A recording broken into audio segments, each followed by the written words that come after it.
Hello, hello, hello. Without further ado, maps of meaning.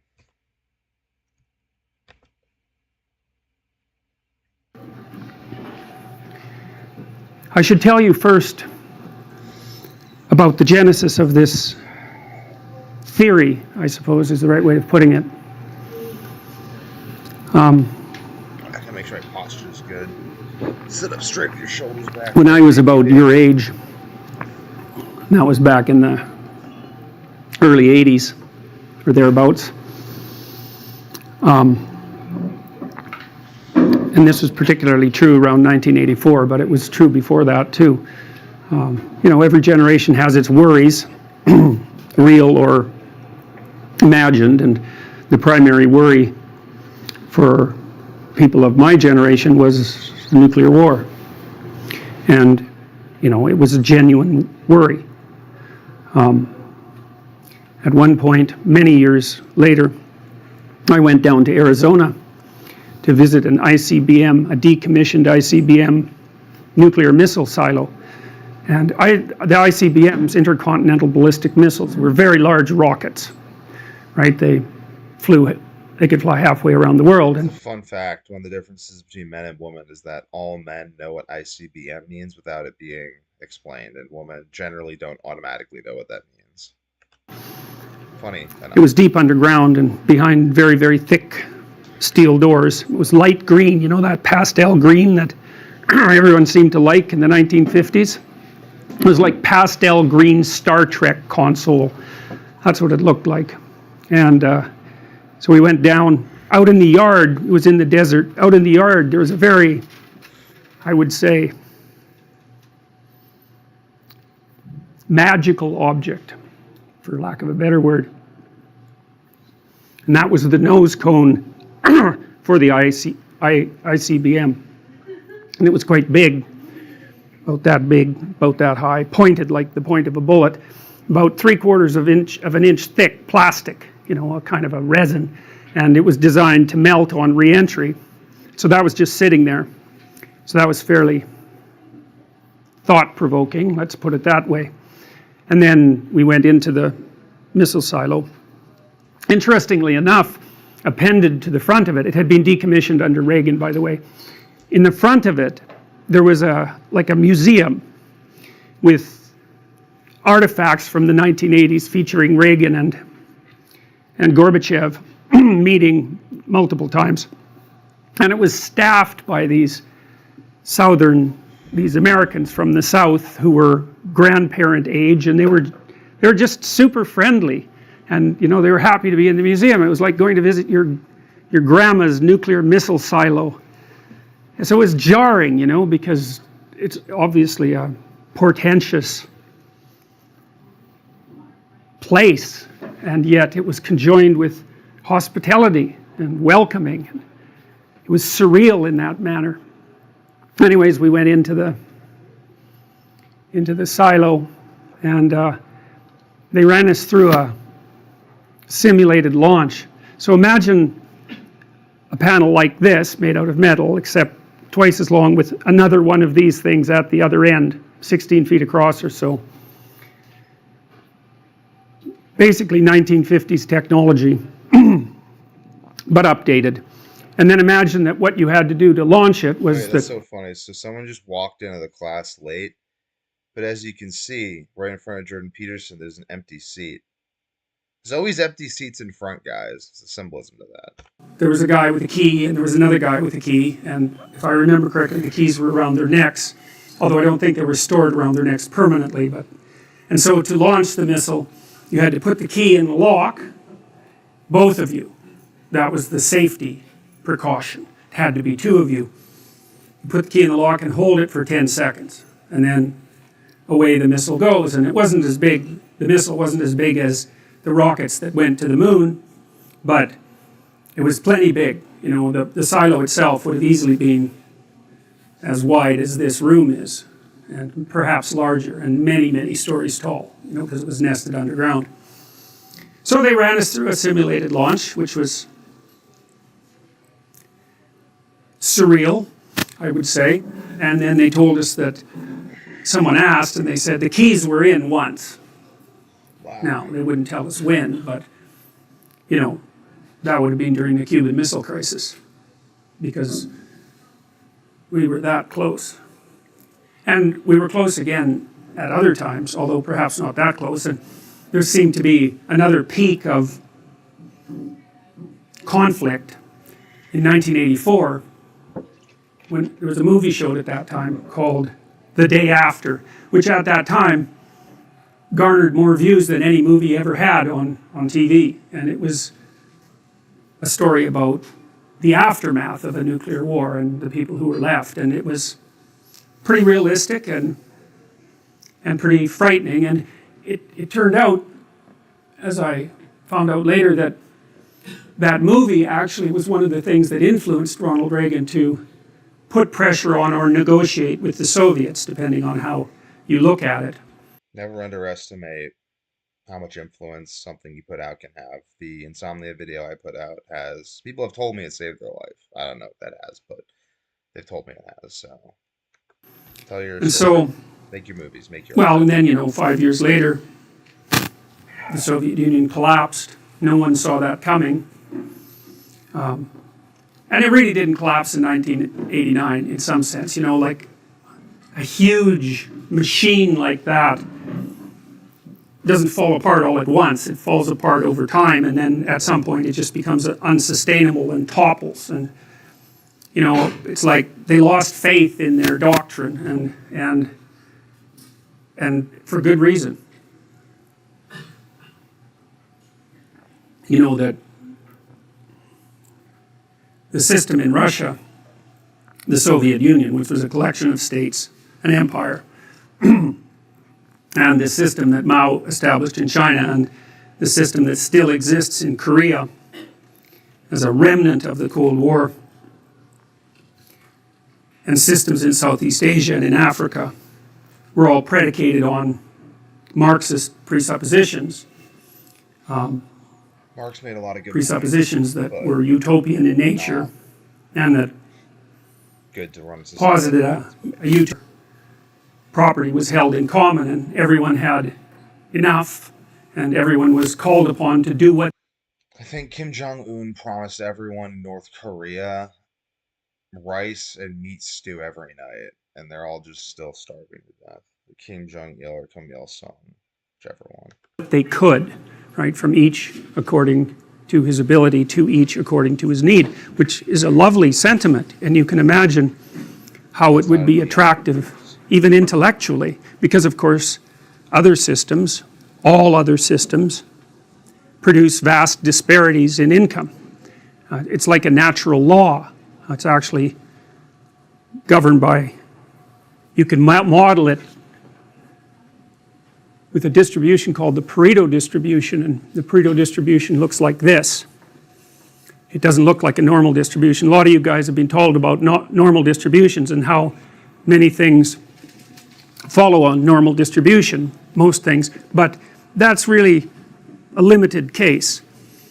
You can understand a Pareto distribution if you've.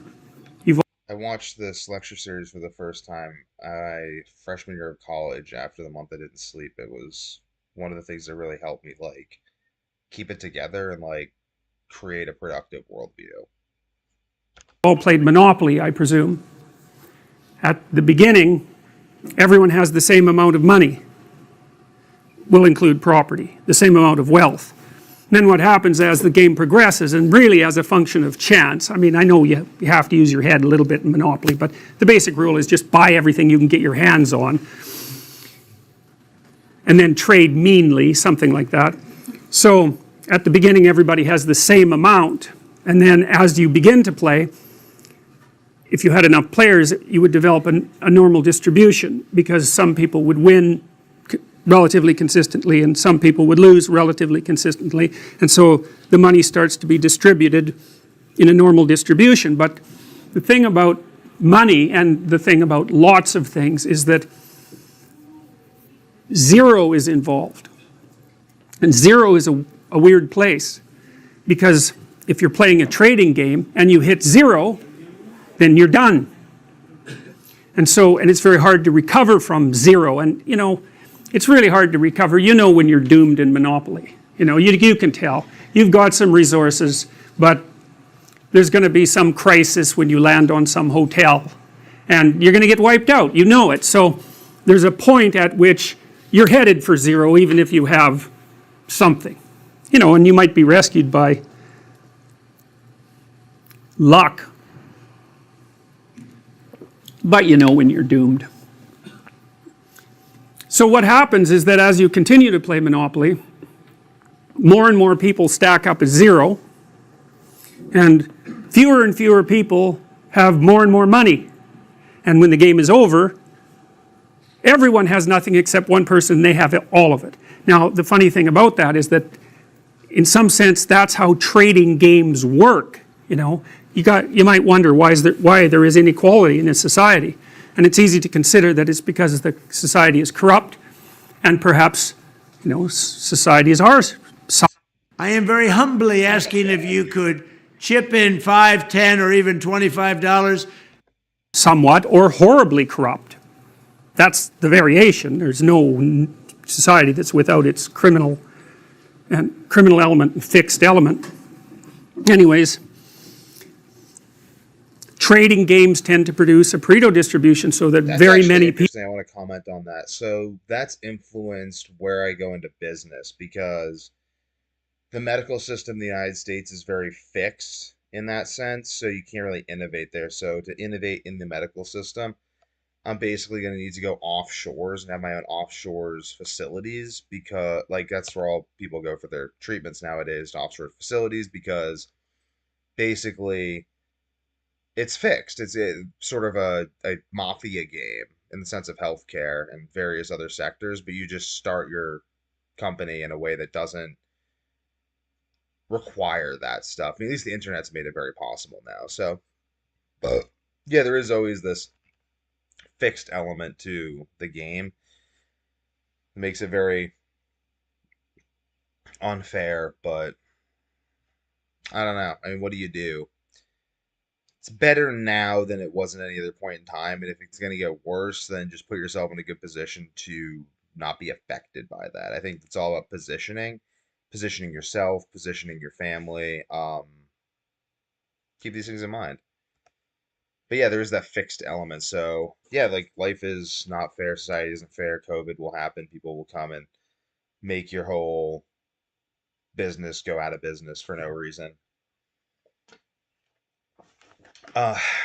And whatever, but you got to have diverse holdings, adapt. I don't know. I think see yourself more as a modern lord, a modern feudal lord, than as a business entity. Because if you think of yourself as a business entity engaged in business, it's very depressing. But if you think of yourself as a feudal lord engaged in warfare, it's less depressing.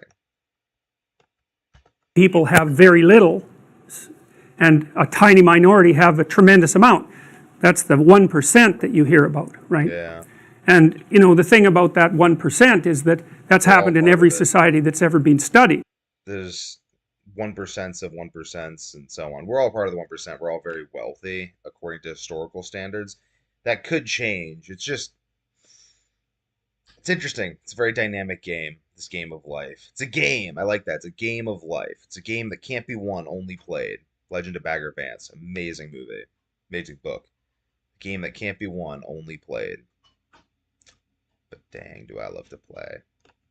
It doesn't really matter what the governmental system is, and it certainly happened under the Soviets, that's for sure. And there was a lot of people who had enough zero, so they just died.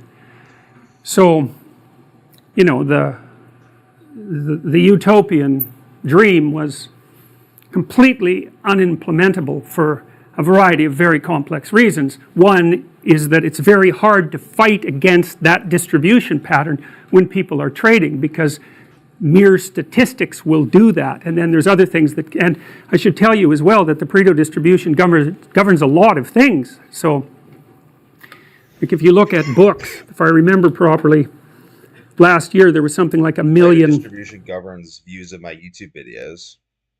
It just governs everything. It's crazy. English language books published. And I think 500 of them sold more than 100,000 copies.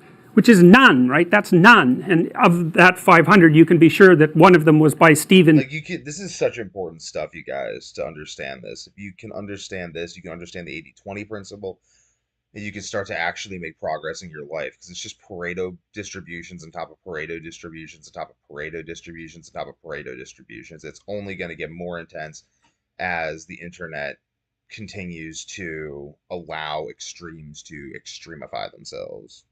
King, and he took half the money, because there's like 5 authors in the English language who are on every airport paperback stand occupying the top rung, and that's massive real estate, right, because it's replicated everywhere.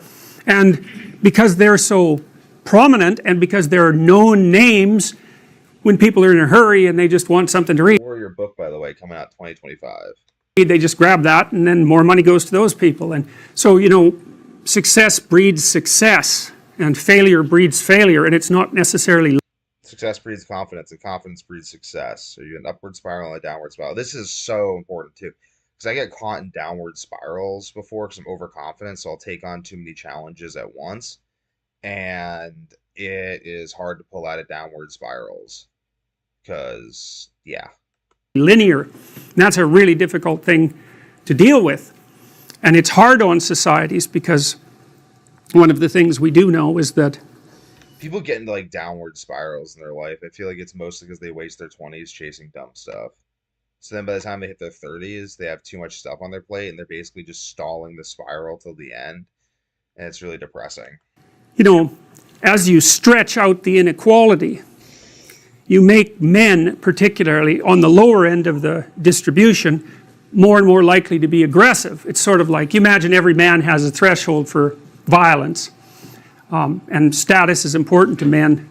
Not that it's not important to women, but it's a different kind of status. Status is important to men because it's one of the things that makes them marketable as partners to women. So it actually turns out to be quite important to men. The men tend to compete with one another for status, hierarchy position. And in a really unequal society, if you're like a low rung guy, then, and you don't have any opportunity to rise because the society isn't structured so that there's mobility, then the more aggressive guys tend to turn to criminality. And, you know, and so you could say there's a threshold for criminality, and the more inequality pressure you put on a particular area, geographic or political area, the more inequality pressure you put on it, the more men slip past that threshold and into criminality. And, you know, there's been pretty good studies done of drug gang in Chicago. That was the best one. A sociologist actually went and hung out with the drug gang he got into it. I guess the drug gang leader was, you know, I wouldn't say necessarily narcissistic, but that might be a reasonable way of thinking about it. And he was kind of happy with the idea of maybe being the subject of a book. And so this guy was able to associate with them, got to know them quite well. And then the housing project in which the gang was housed was slated for demolition, and the gang broke up. And he got the books, because they kept books. And what he found was the average street drug dealer, first of all, was employed in another job as well, and was making far less than minimum wage. Now, but the guys, you know, further up the chain, of course, followed the Pareto distribution, and so there was a tiny minority of them who were raking in a tremendous amount of loot, and the guys at the bottom. You don't want to get pimped, but like pretty much everyone's getting pimped. I mean, it's like the guys working the minimum wage job, or it's the same thing. It's just pyramids. Society works in pyramids. We're just waiting around for the possibility that they could rise up the hierarchy, and you know, it's a pretty violent game, so the chances that someone's going to be taken out is pretty high, and then a little slot opens up for some opportunistic second rater, and perhaps he can move up the hierarchy. When you have these woke revolutions, it requires all of us at some point to say, no, not going to do this. True. So the Pareto distribution governs all sorts of other things too. I mentioned it governs the popularity of books, the sales of books, but it also characterizes the distribution of everything that people produce. So if you think of creative production of any sort, artistic production, industrial production, it doesn't matter. Almost everything fails, and a few things succeed beyond anyone's wildest imagination. Apple's a good example of that. I mean, the iPhone, they have their competitors, but it's an extraordinarily dominant product, and they rake in billions of dollars. I think, I Like don't with know. YouTube videos, guys, like you don't like I don't need to make a ton of amazing YouTube videos. I mean, I'm trying to make all my YouTube videos awesome, but all I do is just make the videos, and some of them just take off. Like 1% of my videos just take off for like just because. I mean, I see why afterward, kinda maybe, but that's all it is. You just like most of the things you do will be incredibly unsuccessful. Will just be zero successful, and then some things are wildly successful. Like in jujitsu, like most of the moves I've learned, I just like really really bad at. I'm horrible at most of the moves I've learned. Like I can't pull off most of the moves I've learned in live training. But I got a lot of moves I can pull off. I got like 12 moves I can always do, and I'll just murk everyone with these 12 moves. But it took me years to learn and refine these 12 moves. And then I got like 20 other moves that are circumstantial, and then I got a bunch of other stuff that I can kind of just throw together in there. That's all you need, though. Really, like. And then most of my success comes from a few moves. I won't tell you what those are, 'cause you got to roll with me to find out. Know if Apple is valued at $1 trillion, but it's close to that. And that's a lot of money. And I think, if I remember correctly, it's something like this. I probably have the figures wrong, but like the top 40 people, the richest 40 people in the world have as much money as the bottom 2 billion. Right? Now, it's not like they're stuffing their mattresses with that money, or they have a skyscraper full of cash. That money is out in the economy doing whatever money does. So, you can't spend $28 billion. So, and sometimes you can even do some good with it. Bill Gates seems to be doing something reasonable with his money. But the reason I'm telling you this is because one of the things you should know is that this proclivity for inequality is pervasive among the creative products of human beings. It's the case with goals scored in hockey. My son told me, and he's a reliable source on hockey statistics, that if Wayne Gretzky, if you don't count any of the points that Wayne Gretzky managed with scoring, he still had enough points just with assists to have more points than any hockey player that ever played. So, even at the upper end of the distribution, Yeah. there's some person who's, they're so good at what they do. And then there's another person that's so much better than them that it's not even comparable. And so, and the benefits flow to people who are in that position. And you can understand why, I would say, because, let's say you start writing and you get a book, and rare things, very rare things to have happen, and then some people read it and they like In it, some and then sense, of course, this is actually why I'm in business doing insomnia and not health, fitness, and high performance. Primarily, like I do health, fitness, and high performance, but it's primarily sleep because in health, fitness, and high performance, there's so many people. Like I thought I was doing that, and then all my insomnia videos were blowing up. My health, fitness, high performance videos weren't doing as well. I'm like, yeah, I mean, like I am the greatest expert in the world on insomnia. I know more about insomnia than anyone else on planet Earth. Studied it more. That's like I am that guy who knows way more than anyone else. I'm the Wayne Gretzky of insomnia.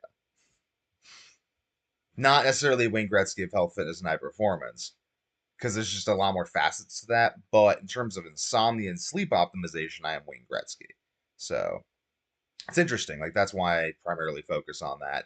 And then I do like I do help people with health, fitness, and high performance because they just like my stuff. But really, where I will make a name for myself primarily is insomnia because that's the area where I have the most intense knowledge. Even though I think I'm the best in the world of health, fitness, high performance, I know I'm the best in the world of insomnia, and that is why Week to Warrior exists. I mean, really, it is why it exists. Like, if I had to like attribute like my knowledge, like where did most of my knowledge come from? It came from trying to fix insomnia, not by trying to optimize myself. Like, I just wanted to live. So, onward. Of course, it's much more likely that you'll get a next book. And if people like that, well, it's even more likely that you'll get a third book, and then people start to know who you are, and then because they know who you are, they phone you up and offer you opportunities, and your network grows, and it's like this exponential increase in your reach and your capacity for production, and more flows to you.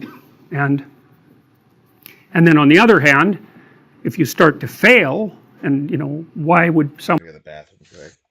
I'll be back.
And I am back. Hope that wasn't too long. Okay. Sure everything's all good. Okay. Still going. Beautiful. someone fail? Well, God, one idea that's very common in our culture is that poverty is caused by lack of money, and that's a really stupid idea. Because money is very difficult to handle. I had clients who were, drug addicts, and the worst possible thing that could happen to them was that they got some money. They're just done. First of all, they were hanging around with people who were little on the sociopathic side, and so, especially if they weren't that bright and couldn't defend themselves very well, as soon as they got money, well, it was off to the bar with all the friends, and, one guy I remember in particular, every time he got his disability check, he was gone for 5 days. You usually found him in a ditch, because he just... Here's the thing. So this is something I just noticed. So while I'm watching this, my breathing's kind of getting like shallow. So I'm just focusing on deep breathing while I watch this. So while I watch, I become more and more relaxed. And I just build energy while I watch the video. It's just a thing. It's like while you're watching a video or driving or doing anything like that, you can either become more relaxed and energetic or less depending on your breathing, which is often influenced by your stress level. So, deep breathing. Go to the bar, spend every cent he had on alcohol and cocaine, and wake up in a ditch, 3/4 dead, eventually completely dead. And, then he was ashamed and horrified and repentant, and he'd straighten himself out again, and then that was all well and good until, as long as he was broke, until the next check showed up, and then bang, the same thing. So, it's not like money is necessarily a good for everyone. It's hard to manage money. It's really easy for it to disappear. I mean, elderly people have a hell of a time now because, crooks are contacting them on the internet non-stop. And so just giving people money's like, it's like pouring water in their hands. It's not that helpful, not necessarily that helpful. And then, of course, contributors to poverty are, well, it's not so good to have a low IQ. People don't like the idea of IQ because it seems so arbitrary. You have a high... How many single-family houses, single-family homes would it take to equal one multifamily deal like this? Let's compare. High IQ. Well, it's not like you deserve it exactly. You're set up that way pretty much right from the beginning. It's very, very, very, very stable. You can make a high IQ person stupider by, not educating them up to the level of their possibility, but taking someone who has a low IQ and trying to raise that, it's like if you can figure out how to do that, well, you know, it's Nobel Prize time for you, because people have tried that a lot, and most recently with those, you know, lumosity games and that sort of thing, and the evidence that those produce anything other than brilliant performances on the lumosity game itself is basically zero. We haven't been able to figure out how to see, because intelligence is a cross-domain phenomena, and you can get really good in a single domain by practicing like mad, and what you'd want is to practice like mad in a single domain and hope that it generalized to other domains. That's the holy grail of intelligence increase. It's like, no one's done it. People claim it, but the claims never hold up, and people have been trying for a long time to do it, and they haven't been able to do it. And differences in IQ really make a difference, you know. I mean, you guys average IQs probably Trying to make my YouTube channel to disproportionately attract high IQ people. 125, 130. At 115, you're at the 85th percentile, and 115 would barely get you going for a hard university. 130, you're probably graduate school material. You know, 145, you're up there at the range where you can probably do pretty much whatever you want, although as you get smarter, the scatter between your abilities increases, so you might have a very high verbal IQ but not be so good at mathematics, or the other way around. But it's a massive contributor to lifetime success, and I don't know what to do about that. I mean, why do smart people make more money? Well, they get to where This is part of the secret of Week to Warriors, that we're going to be the best at creating highly intelligent, highly educated people with highly functioning metabolisms and high brain power. So when those people run divisions of the company, we will succeed. the edge of production is faster. So if you have 1,000 people, Performance, I have figured out how to not make people's IQs higher, but raise people's brain function through metabolic increase, so that at least they're more functional for longer. Maintain peak brain function, whereas most people have a hard time peaking in brain function and maintaining peak brain function. If you can maintain peak brain function longer by optimizing your metabolic functioning, that is almost the same thing, and that's really what I do for myself. The real main challenge of my life, honestly, with business, is simply to keep myself in a peak metabolic state where I have high levels of insight, or I actually have, like, my brain works. Because if my brain isn't in this peak metabolic state, then I call it my abstractor optimizer stops to be able to work properly, and then I cannot have to do everything step by step. I can't learn as I go and implement as I go, and I almost don't have full access to my IQ. So there's nuance to this.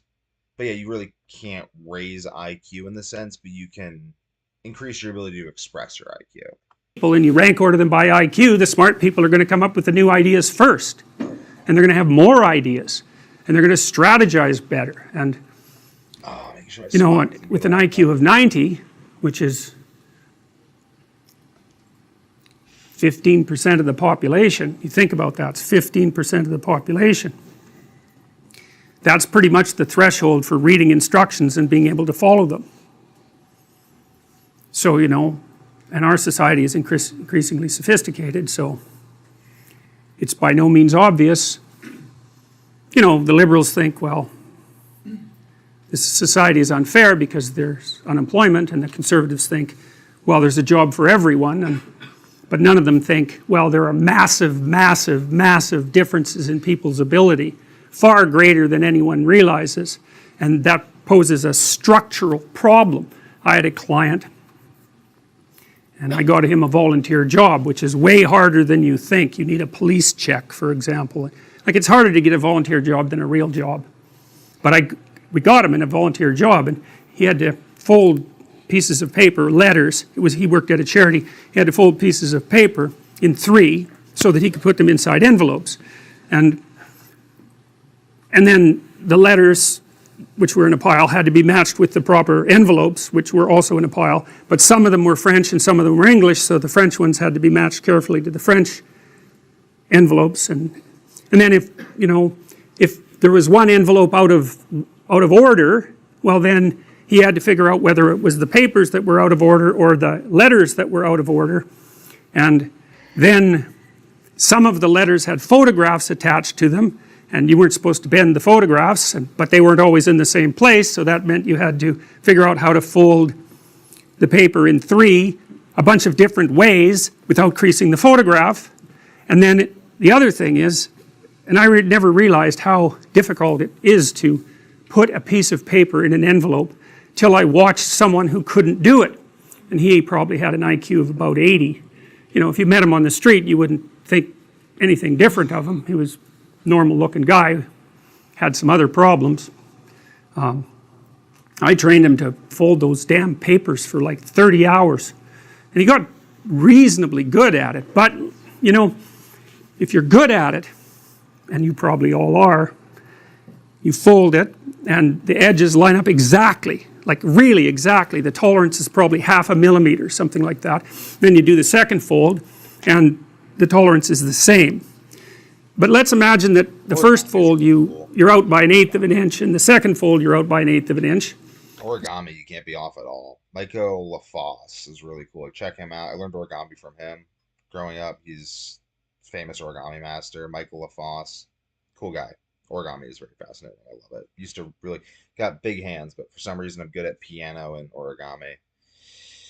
Stop punching trees though. I used to punch trees. It made my knuckles swell up, and not good. You know, don't punch trees, guys. Use palm strikes when you're fighting people.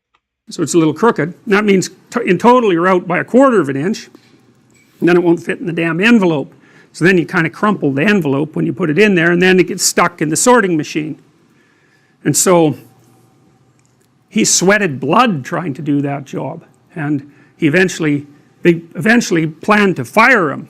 So imagine what that's like, eh? You know, you can't get a job, and then so you get a job at a charity as a volunteer, and a charity decides to fire you. You know, I mean, really, that's just... So I talked to the woman who was running it and suggested that that might be a little on the devastating side. I mean, she had her reasons. You know, he was always asking people questions about how to do his job. And, you know, so that meant he was interfering with the productivity of other people. And it was genuine interference. I mean, she wasn't being mean. And it was her job to make sure the place did what it was supposed to. So, you know, she was between a rock and a hard place. He eventually decided that the job wasn't for him. And relatively soon after that, I think it was too stressful. And he quit. So that solved that problem, except then he didn't have a job, which of course is a problem. It has a happy ending, this story, as far as I know. He got a dog because he was very lonesome, and that dog, man, having that guy train that dog, that was something else. That dog just, I think he lost 30 pounds while he was training that dog. Because dogs, they're, you know, dominant, and he had to have a tussle with the dog to figure out who was in charge, and it's a lot of responsibility to have a dog. But he was pretty damn committed to that dog, and he managed it. And the things he went through to keep that dog, you just cannot possibly imagine. It was surreal, just like the nuclear missile silo. I mean, he had people following him around, informing on him because they thought he was abusing the dog, when in fact, because I watched, the dog was clearly abusing him. So he got a job helping a woman who trained dogs, and then he had a job. So hooray, you know, but it was like a miracle fundamentally. So anyways, the reason I'm telling you all this is because there was a reason for the Cold War. And the reason was that there's inequality. And there's different theories about how to address that inequality, and different theories about why it exists. And there was a Marxist theory about why it exists, which was roughly something like property equals theft, and those who have more have taken it from those who have less, which, you know, seems to me to eliminate any conceptualization that there isn't a fixed pot of money. You know, money expands actually as we become more technologically proficient, and lots of people who have money have it because they've generated a lot of wealth. I mean, Bill Gates is a great example of that, right? He popularized computing. He made it possible for everybody to have access to computing. It's like, it seems like a good for him, you know. And you could say the same thing about Steve Jobs, and maybe you'll be able to say the same thing about Elon Musk. And, you know, these guys have tremendous resources at their disposal. But, you know, they're not bathing in banknotes, you know. They're trying to continue to do things, and they use their money to do things. And anyways, the Russians set themselves up under Marxist presuppositions and tried to equalize the distribution of property.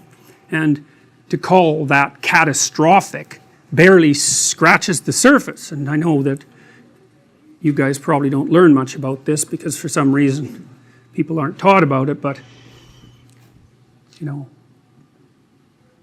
the good estimates are that the Russians killed about 30 million of their own people between 1919 and 1959. You know, and it's brutal. It's brutal. A lot of that was through starvation. You know, I saw a photograph the other day, which I tweeted, which is the worst photograph I've ever seen in my life, and that's actually saying a lot because I've seen a lot of really terrible photographs because I've done so much investigation into totalitarianism. This was a photograph that upgrade your vision with Evo ICO. That was taken during one of the early starvation periods in the Soviet Union where about 3 million peasants died. It was a picture of a peasant couple standing behind a table at a market selling human body parts for food. It's like, and you know, I have this weird quirk. Oh, it's actually interesting. Through a lot of let's call it modern birth control methods, because I don't know how much. Let's just abortion, whatever. Abortion. They use aborted fetal cells in lots of things people consume now. Crazy. Kind of do eat dead babies. It's bizarre. It's just a bizarre fact that they use that, like, in some sense, that is like the consumption of human beings. Total empathy for anyone who's had an abortion, though. I mean, like, it's a hard world to raise a kid. So and it's pushed on people for economic reasons. It's effing crazy. But just a interesting fact. But yeah, the human body parts for food. Holy cow. Which I don't think does me much Jamie, good, look that but up. maybe helps me understand things better. When I see that someone has done something extreme, I learned to do this a long time ago when I worked briefly in a maximum security prison. I try to imagine what I would have to be like, what kind of situation I would have to find myself in to do that. And believe me, man. I do this too. I've done this for the past 10 years. Wait, not 10 years. Let me see. So I was 18 when I first saw that. And I am 25, 7 years. That's a horrifying enterprise because it is actually possible, no matter what it is that you read about someone doing, and no matter how unlikely it is that you think you would do. That will lead to enlightenment too. That's really interesting. I realize that with meditation.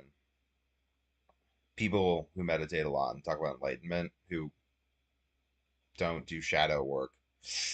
Ooh, not really enlightened. That it's possible to imagine yourself in that situation. You're a human being, so anything within a human being is also within you. Like,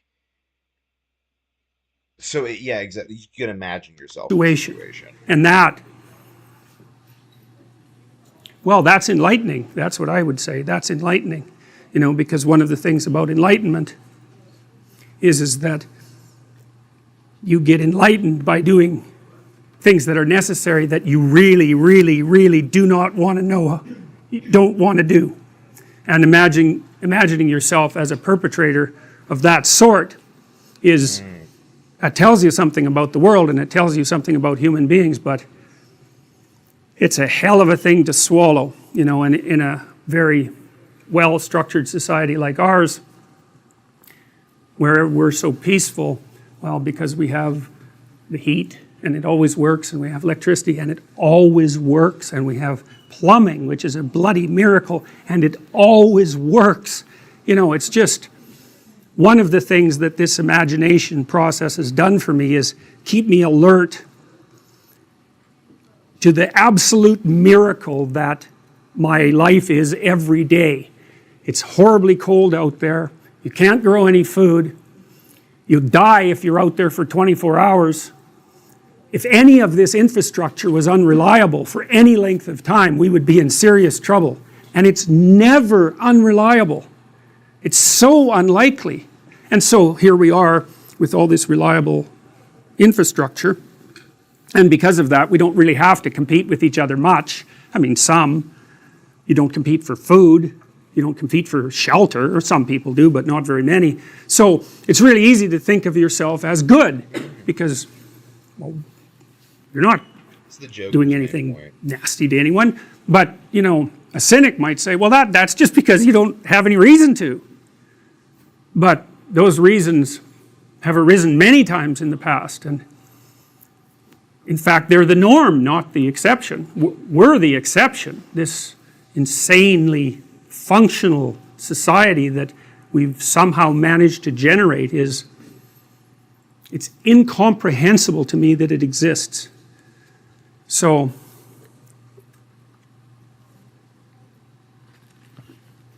anyways, back in the at the end of the Industrial Revolution, you know, the conditions of the worker were pretty brutal. I mean, George Orwell wrote a book called Road to Wigan Pier, which I would highly recommend. It's a great book. And he went up in the 30s, I think it was the 30s, to live with the coal miners up in northern UK. And those poor guys, you know, they had to crawl to work for 2 miles down a tunnel that they couldn't stand up in just to start their shift. And then after their 8 hours of, you know, hacking away at the coal walls, which is rather difficult and dirty and dangerous, and of course you get black lung from it, so it's also fatal, and of course they didn't get paid very much. So after doing that for 8 hours, then you crawled back your 2 miles, and you didn't get paid for that. That was just the commute. And the housing for those people was not good. The food wasn't good. Most of them had no teeth by the time they were 30. You know, I mean, being poor was no joke, even in a place like the UK, which was relatively well off. And so there was every reason to be concerned about rich. I'm incredibly motivated to be rich because being poor sucks. The disparity between rich and poor. And poor is the natural state, you know, that in the Western world in 1895, the typical person lived on $1 a day in today's dollars. And, you know, that's not uncommon in many places in the world now. So there were reasons to be concerned with inequality. And, you know, the Russians took one pathway inspired by Marx, and we took another pathway inspired by John Stuart Mill and John Locke and the English tradition, I would say, of democracy, and competed for 70 years. Got to read those books. And I haven't really read enough of the founding books that led to the creation of the United States. And I have to read all of those because I just haven't read them enough. I want to understand them. I want to understand everything. It's very important to understand things. It's not just that you should have faith that other people understand things. You should develop your own understanding because other people's understanding is not benefiting you at all. To have worked out better here. But it was a hell of a competition. And there were real differences in opinion at the bottom of it. And those two systems turned into armed camps. And that's not over exactly, you know, I mean, there's the Chinese, although they're a hybrid now between communism and capitalism, and hopefully they're more interested in getting rich than they are in, you know, having a war. Greed is a good motivator. Surprisingly enough, it's kind of reliable. But anyways, by 1989, the jig was up. It was obvious that the Soviet system was not functional. There were no consumer goods, that's for sure, even in the main department stores in Moscow, and people just kind of lost faith in the whole project. You know, it became, for a while, I don't know if you know about the show Dallas. Dallas was a soap opera that ran at night, a serial, and it was about these rich Texans who lived, you know, a 1% lifestyle. And it was the most popular show in East Germany. The streets would empty so that people could watch Dallas. Well, when you're sitting in your horrible Soviet architecture flat that, you know, you had to struggle to get with your informing relatives, because 1 out of 3 people in East Germany was an informer, a government informer, and you watch Dallas, you know, I'm doing this. Week to Warrior started this right at the beginning of the pandemic as a bulwark against communism. There's a little cognitive dissonance occurring, and so